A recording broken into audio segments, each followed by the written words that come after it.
전주에 있는 친구 목사에게서 연락이 왔습니다. 금년 말에 은퇴하는 최임권 목사라고 저랑 가깝게 지내는 친구이고, 전주에서 우리 교단 중에서는 제일 큰 전주 신일교회를 30년 목회하고 있는 목사입니다.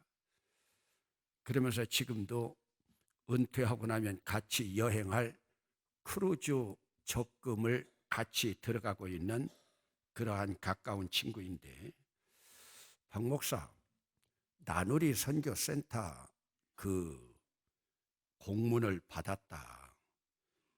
그런데 내가 앞으로 나누리 선교센터 기디온 용사가 되면 나는 12만 원밖에 못한다. 은퇴할 때까지 1년밖에 남지 않았다. 그러니 내가 10년치를 한 번에 보내겠다. 10년치를 한 번에 보내겠다. 여러분, 10년치를 한 번에 보내겠다고 하면 120만 원입니다. 저는요, 우리 나누리 선교센터 회원 돼서 10년 동안 넣으면 몇백만 원 넣는 줄 알았어요. 그랬더니 사실 계산해 봤더니 120만 원이요. 한 달에 10,000원이니까 1년에 12만 원. 10년이면 120만 원. 그래서 제 머릿속에 들어간 게, 이제 여기서 지혜를 얻었어요. 80세가 넘은 기디온 300용사한테는 한 번에 받아야 되겠구나. 한 번에 받지 않다가 어느 날 갑자기 돌아가시면 중간에 탁 끊겨질 거 아니에요. 그래서 좋은 아이디어를 하나 받았는데, 제가 그럽니다. 2만 원, 5만 원을 한다고 그래도 안 된다. 10,000원만 해라. 그랬더니도 어기고, 대구에 있는 삼일교회는 우리는 당에서 결의했는데 한 달에 10만 원 아니면 안 하기로 했습니다. 못 이기는 칙하고 속으로는 조면서 하라고 그랬죠. 그랬더니 목사님 허락해 주셔서 감사하다고. 감사하면 우리가 감사할 일이죠. 여러분, 참 함께 목회를 해나가면서 친구다, 프렌드다, 형제다, 자매다 하는 것이 참 무슨 의미인가 하는 생각을 한번 해보게 됩니다.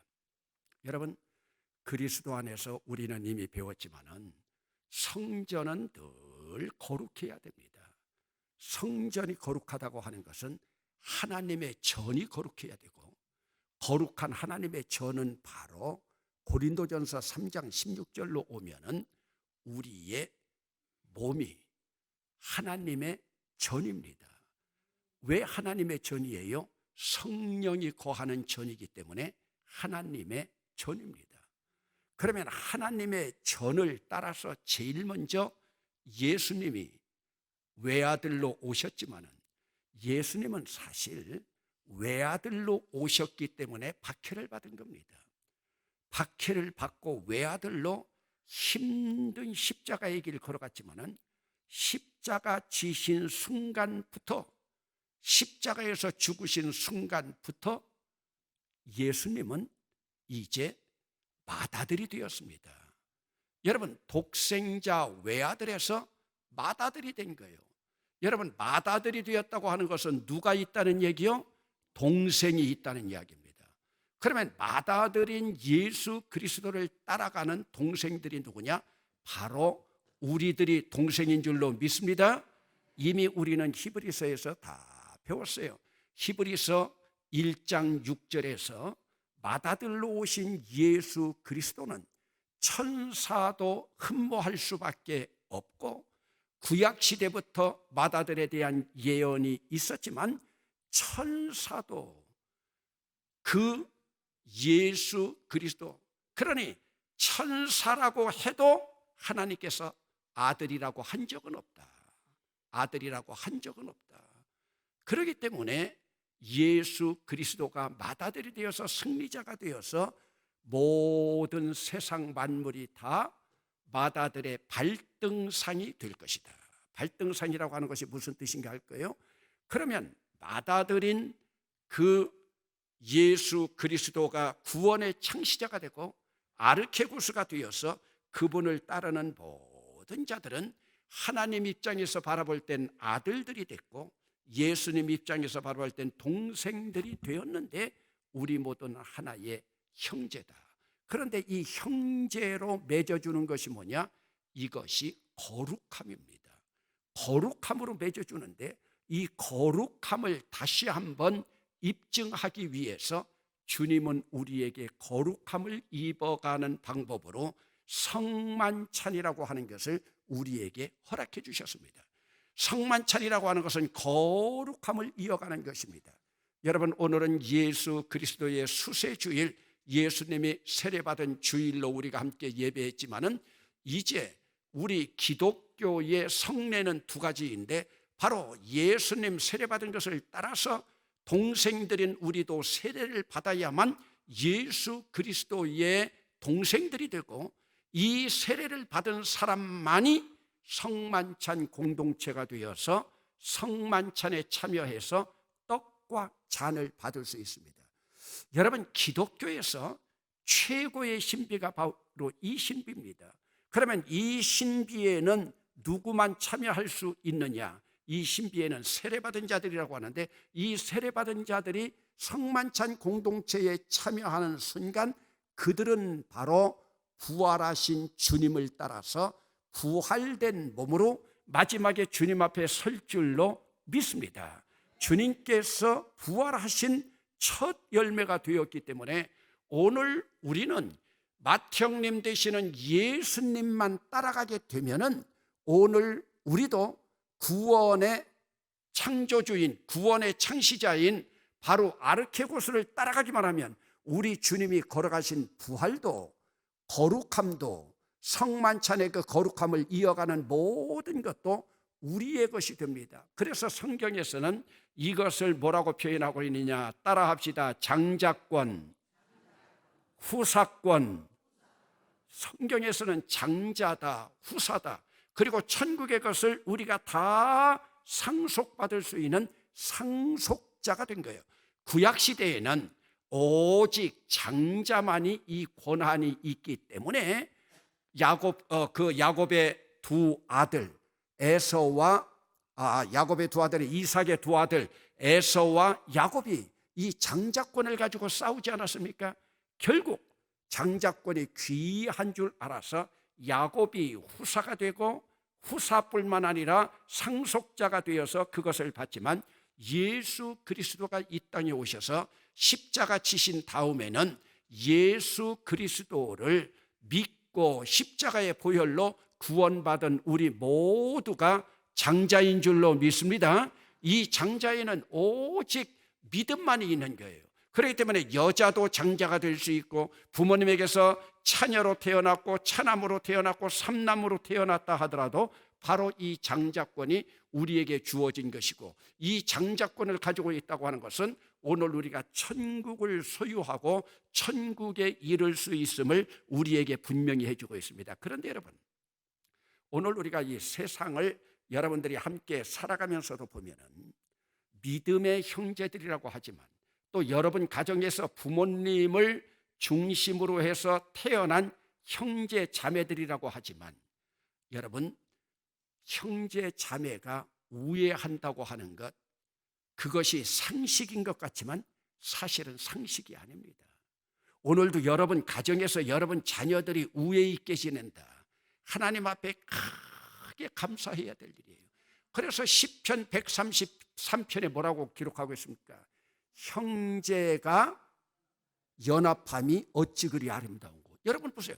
형제가 연합하는 것은 당연히 아름다운 거예요. 그런데 그것을 가지고 감탄할 것까지야 뭐가 있겠습니까? 여러분, 본래 형제는요 연합하지 않아요.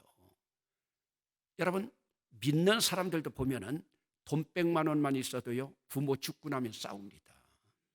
부모 죽고 나면 싸워요. 지금 어느 집에서는 부모가 돌아가시려고 하니까요 차남 딸들이 그 재산 차지하려고 지금 눈독 들이고 있는 집도 있어요. 어머니 돌아가실 날만 기다리고 있어요. 아버지 돌아가실 시간만 재고 있는 가정들이 있어요. 그런데 여러분, 참 죄송한 게 그것들이 전부 믿는 집안들입니다. 돈 앞에는 믿음도 없어요. 돈 앞에는요, 양보도 없어요. 이것이 지금 우리 현실입니다. 그러면 여러분, 부모의 피로 맺어진 형제 자매들도 이러할진데, 그래서 부모 앞에서 자식들이 잘났다 하는 것은 부모에게 큰 기쁨이지만, 형제 자매들에게 비교를 하면서 큰애가 잘났다, 동생이 잘났다, 이것은 형제지간에도요 질투의 대상이 되잖아요. 저도 한번 그런 일을 겪은 적이 있어요. 여전도회 연합해서요, 서울에 올라가서 여전도 회관에서 무슨 회의가 있었대요. 그런데 대봉교회에 있는 여전도 회원들을 찾아와 가지고 제 고향에 있는 충청도 충청북도 여전도회 연합회 회원들이 찾아와 가지고 박희종 목사님네 교회에서 왔냐고 묻더래요. 왔다고 그러니까 그 젊은 우리 교회 권사들한테서 박희종 목사보다 박희종 목사 동생 박희창 목사가 참 잘났다고. 왜? 그 사람들은 잘난 걸 뭐로만 보느냐? 키로만 보니까요. 여러분 알잖아요. 저는 문열이잖아요. 문열이가 뭐라고 그랬어요? 엄마 문 열고 나오느라고 저는 여가 납작해졌어요. 근데 제 동생은 제가 열어놓은 문으로 쑥 나와가지고 키도 더 커요. 그런데 목사인 저도 은근히 화가 나더라고요. 그때 권사들 지금 제가 다 알고 있어요. 도영미를 비롯해가지고요. 대봉교회 권사들이 아무 말도 못하고 찍소리하고 못하고 있다가 왔대. 그러면 그 사람들 기세 잡으려고 와서 그러는데, 거기서 우리도 옛날에 위임식 때 목사님 동생 봤는데 우리 목사님이 훨씬 낫습니다. 그 말 한마디 못했냐? 제가 호통을 쳤어요. 왜? 아들을 놓고 아버지보다 잘났다고 할 때는요 기쁨이 되더라고요. 그런데 제 동생도 목사고 저도 목사인데 제 동생이 잘났다고 그러니까 큰 화는 아닌데 모르겠어요. 안에서 뭐가 쭉 올라오다. 전 안 올려오려고 하는데도. 그런데 사실은 그 얘기 듣고 더 기분 나빠한 건요, 제 아내예요. 제 아내가요 가족 사진 갖다가 탁 놓고 누가 잘생겼나 당신이 객관적으로 보라고. 그래서 한번 지금 여러분들한테도 한번 양해는 한번 구하고 싶어요. 제가 이제 우리 교회 20년 정도 목회하는데 하루 정도 내 동생 데려다가 한번 설교를 시키면 어떨까? 내 동생이 오려고 할까도 모르겠지만은 박수 칠 일은 아니고, 그러면 이제 그때 둘이 서봐가지고 한번 객관적으로 한번 보는 거예요. 여러분 형제란 그렇습니다. 그러나 또 보면 형제는 어때요? 명절 때 또 어머니 중심으로 다 모이면요 얼마나 멋집니까? 그래서 형제는 사실은 싸움박질하면서 크는 거예요. 그래 안 그래요? 싸움박질하면서 크는 거예요. 싸움박질하면서 크지만 그러나 또 금방 풀어져요. 형제자매는 싸워도 아이스크림 하나씩 갖다 주든지 엄마가 과자 하나 사다 주고 나면 또 지들 싸운 거 언젠가 하고 그 과자 또 더 많이 먹으려고 또 싸우면서 거기서 또 엉겨 붙으면서 또 풀어집니다. 그런데 어떤 사람들은요 풀어지지 않는 사람들이 있어요.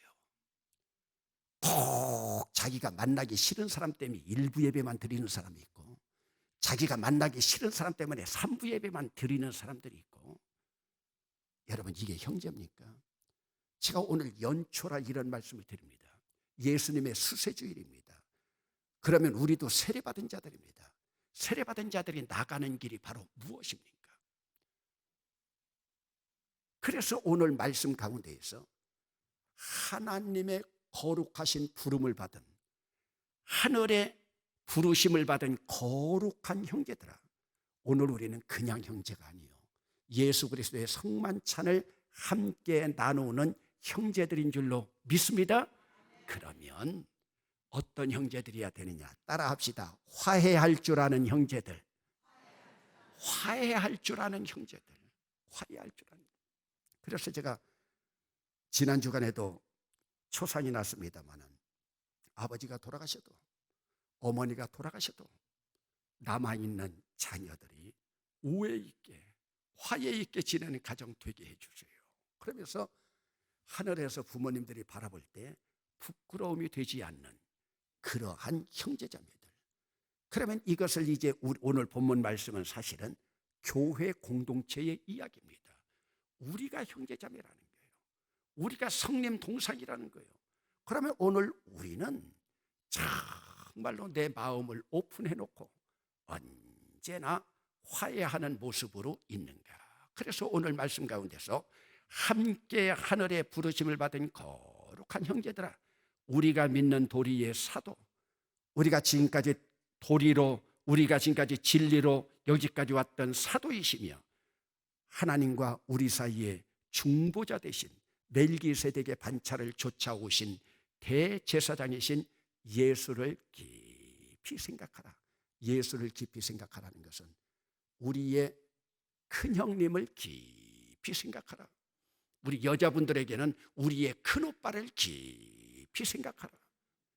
예수님을 깊이 생각하다 보면 온 인류의 화해를 위해서 십자가까지 지신 그분의 십자가의 보혈로 오늘 우리도 금년 1년 한 형제 자매로, 한 마음으로, 한 뜻으로 공동체로 나갈 수 있기를 주의 이름으로 축원합니다.